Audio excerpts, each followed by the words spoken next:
ওপরালা তুমি আমাকে গরিব করে কেন বানালে? পুরো ফ্রি ফায়ার আমাকে নুবেরাম বলে ডাকে। হ্যাঁ ওপরালা, আমার সাইকেলের কি হয়ে গেল? আমার সাইকেল তো ব্রেক ফেল হয়ে গেছে। হে ওপরালা, আমাকে বাঁচিয়ে নাও। আমি কি বেঁচে আছি?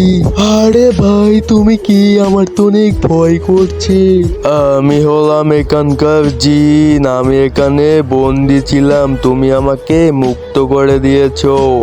এখন আমি তোমার দুইটা ইচ্ছা পূরণ করবো, বলো কি চাই তোমার? ফ্রি ফায়ারে সবাই আমাকে নুবেরাম বলে ডাকে, তুমি আমার পৃথিবীর সবচেয়ে বড় লোক বানিয়ে দাও। এলে গেলি পাকা স্যাডামকে বানিয়ে দে পয়সাওয়ালা। আরে কি এত সোনা দানা, আমি তো পৃথিবীর সবচেয়ে বড় লোক হয়ে গেলাম। আমার দ্বিতীয় ইচ্ছা হলো যারা যারা আমার ভিডিও দেখছে তাদেরকে বলো চ্যানেলটি সাবস্ক্রাইব করে দিতে। ওকে গাইস, তো অ্যাডামের চ্যানেলটি সাবস্ক্রাইব করে দেবেন, কমেন্ট করো, ফাটাফাট তোমরা কমেন্ট করো।